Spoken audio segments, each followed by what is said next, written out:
Minun nimeni on Tuuli Mustonen ja kerron tässä yrityksestäni Aaltokankaan Ratsutallit Oy:stä. Eli me ollaan oululainen ratsastuskoulu. Tämä talli sijaitsee Oulussa Kuivasjärvellä lähellä kaupunkia. Ja tämä on tosiaan minun ja mun mieheni yhteinen perheyritys. Ja me seistään tässä just Maneesissa, joka me ollaan rakennettu vuonna 2010. Nämä tallit on vanhoja, ne on 80-luvulla tehty. Ja meillä on tosiaan ratsastuskoulu, jossa on ratsastustunteja joka päivä maanantaista sunnuntaihin. Ja tämä yritys työllistää 3 työntekijää. Tällä hetkellä minä käyn muualla koko päivä töissä. Ja meillä on 20 tuntihevosta, vähän tilanteesta riippuen, joskus vähän yli, joskus vähän alle. Ja meillä on tämän Maneesin lisäksi meillä on iso ulkokenttä ja paljon hevosten ulkoilutarhoja. Ja karsinoita tässä on yli 30. Nyt tällä hetkellä meillä on jopa joitakin karsinoita tyhjänä, koska me halutaan keskittyä ratsastuskoulutoimintaan ja me ei olla mitenkään innokkaita ottamaan hevosia täyshoitoon meille. Ja meillä tosiaan ratsastusreitti lähtee heti tästä Maneesin nurkalta, eli meillä on mukava tilanne olla lähellä kaupunkia, lähellä asiakkaita ja tästä kuitenkin pääsee maastoon. Ja meillä on tosiaan liikeideana tarjota ratsastustunteja hyvissä puitteissa, hyvässä opetuksessa, siihen sopivilla hevosilla. Ja luulen, että ollaan vähän myös onnistettu tässä.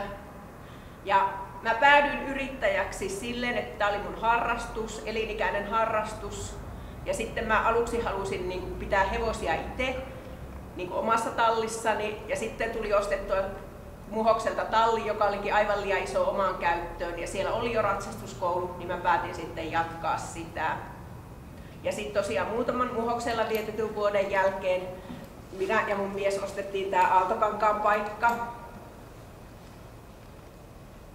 Ja mä pääsin alkuun silleen, että mä olin ollut muualla töissä, että mä olin jonkin verran pystynyt säästämään rahaa ja sitten mulla oli mahdollista ostaa semmonen pienempi hevostila.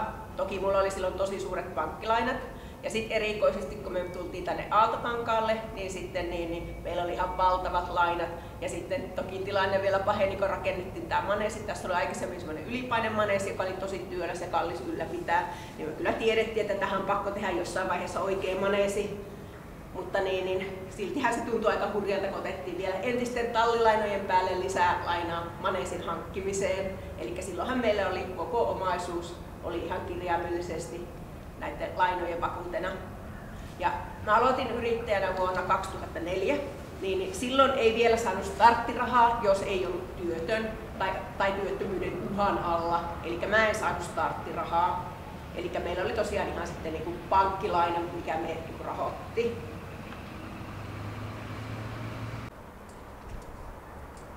Eli yrittäjäurani aikana mä oon oppinut sen, että asiakaspalvelu on oikeastaan semmoinen ratkaiseva tekijä.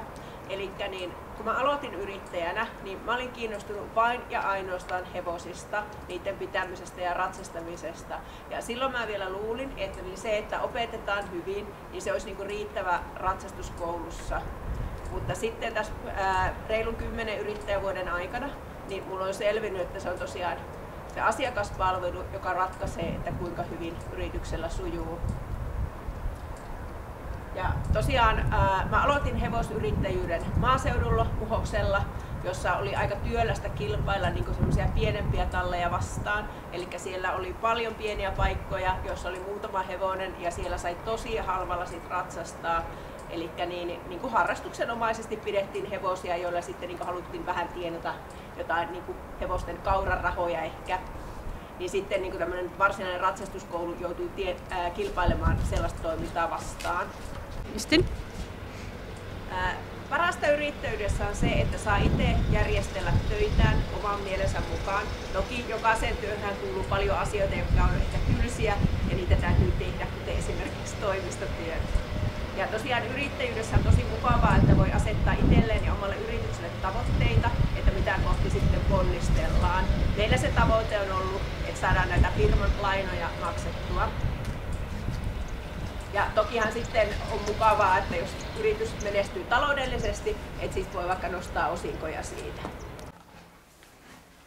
Mun neuvo yrittäjäksi aikovalle nuorelle olisi, että kannattaa tehdä tosi perusteellinen liiketoimintasuunnitelma. Eli mieti tarkkaan, mitä sä haluat tarjota ja mitä sä et tarjoa sun yrityksessä. Eli niin meidän ratsastuskoulussa esimerkiksi on rajattu silleen, että niin me ei tarjota ratsastustunteja alle 7-vuotiaille lapsille, eikä me järjestetä terapiaratsastusta.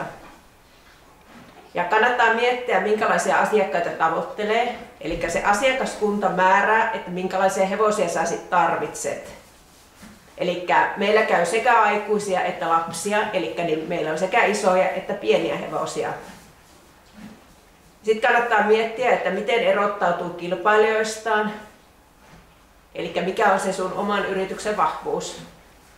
Ja kannattaa tehdä huolellinen taustatutkimus ennen yrityksen perustamista. Eli niin kannattaa selvittää, että onko sille yritykselle kysyntää, eli onko niitä asiakkaita ihan oikeasti. Ja kannattaa selvittää, että miten muilla saman alan yrityksillä menee sillä paikkakunnalla ja mikä on kilpailutilanne. Eli ei välttämättä ole järkevää perustaa samalle kadulle 3. kamppaamoa tai 3. ratsastuskoulua.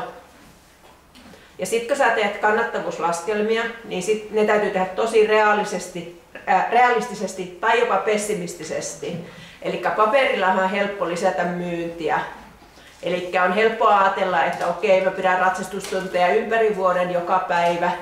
Ja asiakkaat ei koskaan peru tuntejaan, ikinä ei ole pakkasta tai myrskyä tai muuta syytä, miksi niitä tunteja ei pidetty.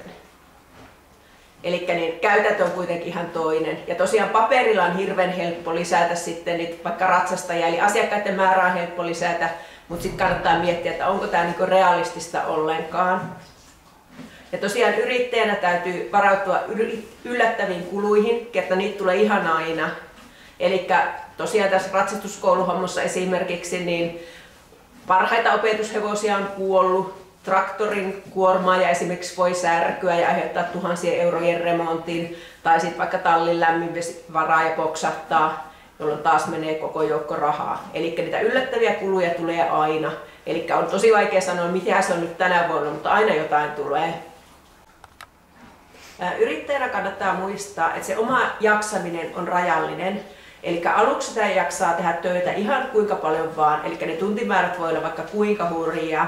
Mutta vähitellen ihminen alkaa sitten kuitenkin väsyä, vaikka se työ olisi kuinka ihanaa ja mielenkiintoista, jos se työmäärä on jatkuvasti liian iso. Eli se yrittäjän hyvinvointi ja jaksaminen on kuitenkin tosi merkittävä sille yrityksen menestykselle. Ja sen yrittäjän täytyisi koko ajan jaksaa kehittää sitä omaa yritystä, eikä ainoastaan vaan niin kuin selvitä arjesta ja sammuttaa tulipaloja. Ja mä ajattelen, että yrittäminen on niin kuin maratonjuoksua, eli sillä ei ole merkitystä, että kuka johtaa 10, 20 tai 30 kilometrin kohdalla, vaan se lopputulos sitten ratkaisee. Eli täytyy tosiaan varoa, ettei uuta itseään heti alussa, vaan sitten jaksaa huolehtia myös perhe- ja ystävyyssuhteista ja sitten, että aikaa jäisi myös harrastuksille. Ja sitten täytyy toki myös varata voimavaroja semmoisille yllättäville tapahtumille. Eli esimerkiksi viime yönä mä olin pari tuntia taluttamassa ähkyssä olevaa hevosta. Eihän se niin hääviltä tuntunut.